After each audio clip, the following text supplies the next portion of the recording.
As part of the 2016 Zero Fatality and Incident campaign commissioned by General President Dean, this video is intended to provide information and guidelines protecting ironworkers from fall hazards associated with temporary floor and roof openings in the workplace. We want to challenge all members to see something, say something, to prevent unsafe acts and conditions that may result in serious injuries due to falls. Falls through temporary floor openings is one of the deadly dozen hazards that must be recognized and avoided. Specific topics covered in the video are recognition of fall hazards from floor openings and ladderway openings, proper use of the hazard access zone and the cone and bar system, specific training on installation and use of the hazard access zones, techniques for safety removal of floor opening covers, and avoiding a deadly mistake. Hi, I'm Rick Seifert, Safety Director for Level 10 Construction. What you're going to see here is a cone and bar system that we have found very effective for making people aware of the hazard of an open deck. No other trades are supposed to be up here during that construction. The ironworkers own the deck. This is for the ironworkers' protection. It's a problem on every job, every floor, because everybody wants to get up there and do their work real fast. You put up signs and literally barricades and try to get the general contractor to tell the other contractors that they're not supposed to be up on a floor until it is turned over. I believe it's a very good system. I personally have experience with it on many jobs, but the ironworkers have extensive experience through hundreds of jobs that this system is extremely effective, easy to apply, and there have been no falls documented with this system in place.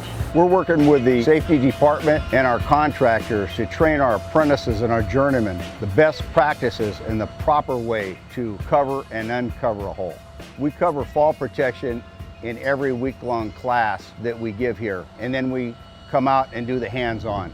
That's where the rubber meets the road, when the guys can actually get out here, put their hands on it, practice it under ideal conditions, so when they get to the job, they're dialed in. We treat these floor covers as a safety device, and we expect everyone who comes onto our projects to respect this piece of plywood because it's there to save you. We expect you to follow our policies and procedures and industry standards on how you remove and recover holes on the job site. We use a lot of signage. It's a way that we communicate the hazard to ourselves and others.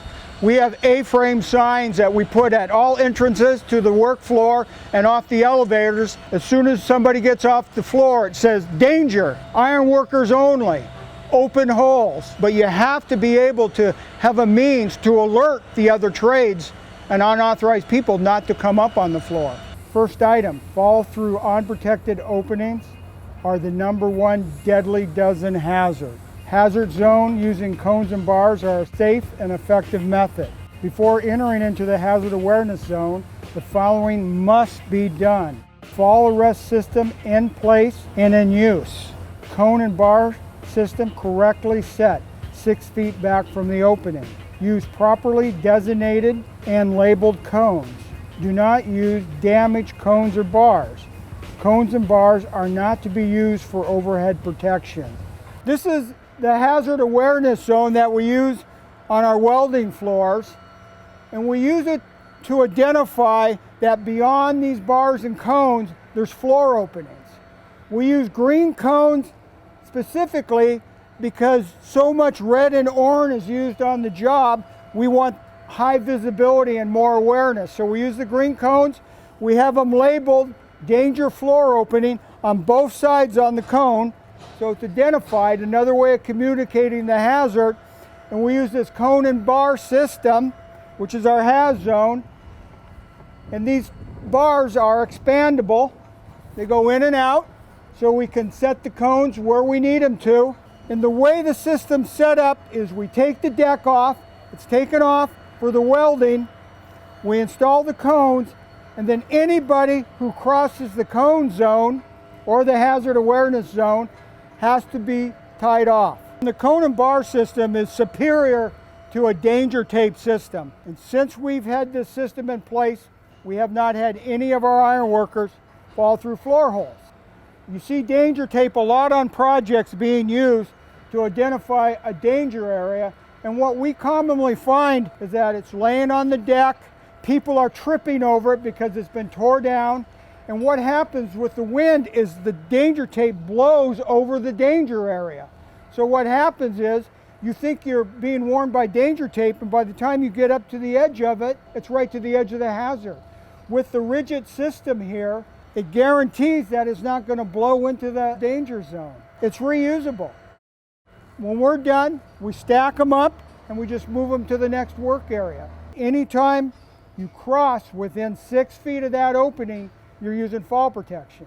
When you're on this side, you don't have to use fall protection because the cone and bar system is warning you that there's a hazard. When we're on a floor where we have to pick up the decking, to pull the decking back to go ahead and start the welding operation, the first thing we do is we install the cone and bar system. And the reason we do that is because as soon as the deck is pulled up, there's going to be a long open hazard there. So the others that are on the floor working will be protected by this cone and bar system while the apprentices are going ahead and taking up the deck. So now we have the cone and bars in place. We know that they're going to be 6 feet back from the opening because we measured it out. Now we'll go ahead and pick up the deck. As you notice, the apprentices are using self-retracting lifelines as their means of protection when they're picking up the deck.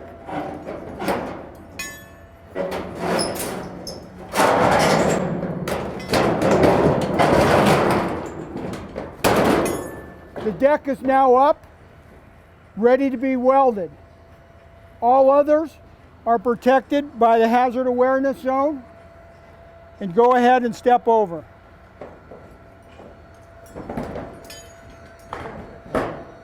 Here's one example of one of the most deadliest mistakes ironworkers make when they're removing plywood off a floor.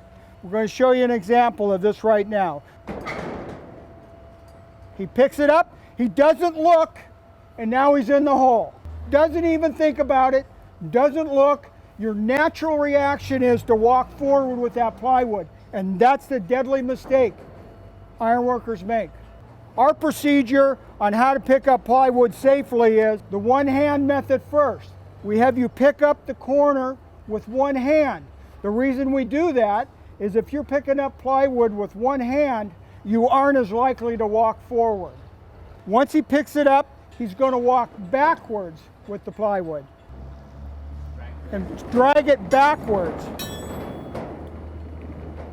When you drag it backwards, you're dragging it away from the hole. As long as you're dragging it away from the hole, you aren't going to fall in the hole. We're going to use 2 iron workers to pick up the plywood. They're going to work together as a team when they're going ahead and stripping the plywood off the floor in preparation to move it up to another area. They look to make sure there's nothing under there, there's a hole, so they go ahead and walk it over. But they're walking away from the hole when they pick up the plywood. We use a lot of plywood on the floors to protect openings. And when you use a lot of plywood, you have to be very cautious that you have enough bearing on the plywood and the surface around it. Because if you don't, what happens if you leave traps for people? And that's somebody unknowingly walking across the plywood, walks on a section of plywood that doesn't have enough bearing, and this is what happens. The plywood upends and it pulls the person through the hole below. It's very important that the plywood is checked every morning to make sure it has enough bearing. And after any windstorms or high winds, you want to go check all your plywood to make sure it has enough bearing so you don't end up with a situation like this. This video is part of the Deadly Dozen video series that are designed to address incident trends and help prevent workplace injuries to ironworker members throughout the United States and Canada. We want to challenge all members to see something, say something, to prevent unsafe acts and conditions that may result in serious injuries due to falls. Falls through temporary floor openings is one of the deadly dozen hazards that must be recognized and avoided. Don't make a deadly mistake by working near unprotected floor and roof opening covers, and always use the proper techniques for installing and removing covers.